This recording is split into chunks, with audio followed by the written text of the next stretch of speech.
Halo adik-adik, ketemu lagi ya. Oke, hari ini adalah kisah terakhir di dalam seri Raja Wali yang kakak sampaikan.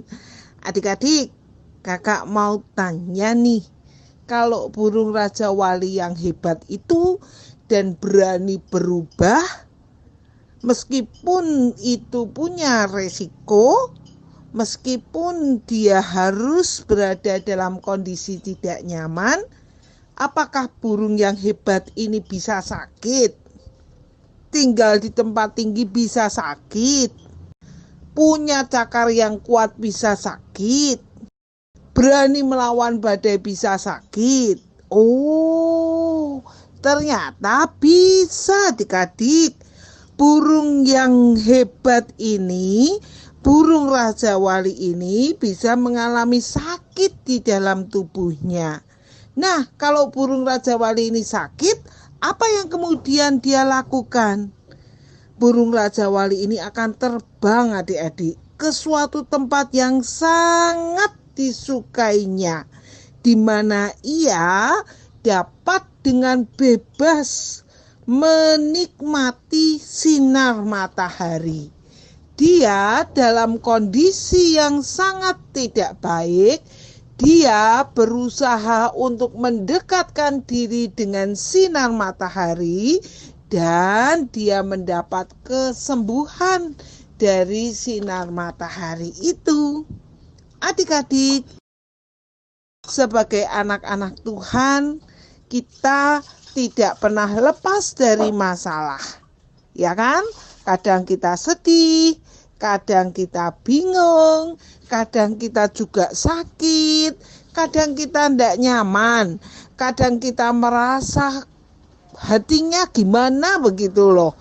Nah, apa yang harus kemudian kita lakukan ketika kita mengalami keadaan-keadaan itu? Nah, hari ini kita belajar dari burung Raja Wali.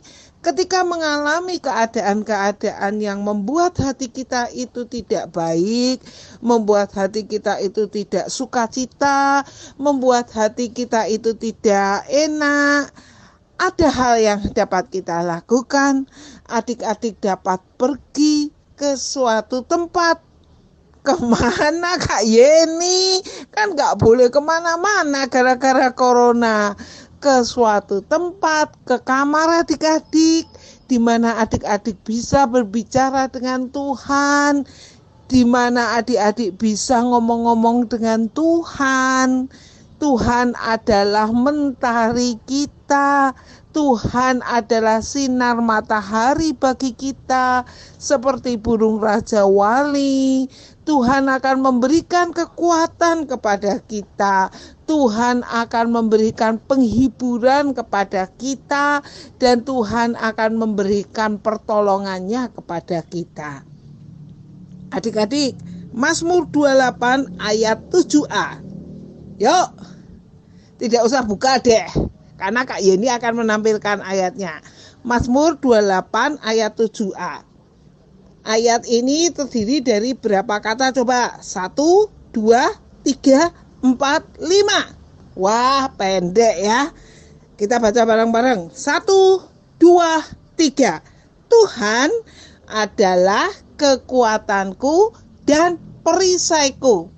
Sekarang coba adik-adik baca sendiri, tapi jangan di dalam hati, tetapi bersuara. Siap? 1, 2, 3. Yes. Kalau dihafalin bisa hafal enggak? Pasti bisa. Kecil Kak. Iya, karena hanya terdiri dari 5 kata. Sekarang kita akan hafalkan bareng-bareng ya. Dan setelah itu kita akan baca bareng-bareng. Siap? Oke. Pasti sudah hafal. Yuk, 1, 2, 3. Tuhan adalah kekuatanku dan perisaiku. Nah, sekarang kita akan bermain dengan jari-jari kita. Ketika kita menyampaikan ayat ini dengan jari-jari kita. Oke, siap? Begini. ini adalah Tuhan. Jari Tuhan menunjuk ke atas. Yang ini adalah. Oke. Lalu yang ini kekuatanku. Oh.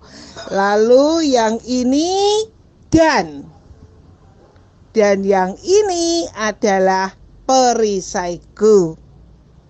Pelan-pelan dulu ya. Tuhan adalah kekuatanku dan perisaiku. Sekarang agak lebih cepat. Tuhan adalah kekuatanku dan perisaiku. Cepat lagi. Tuhan adalah kekuatanku dan perisaiku. Yeay, hebat. Oke adik-adik, kita bisa jadi Kristen Raja Wali ya, yang selalu mengandalkan Tuhan, mau selalu dekat dengan Tuhan, berani menghadapi kesulitan, dan mau berubah menjadi seperti yang Tuhan mau. Oke, Tuhan Yesus memberkati. Bye-bye.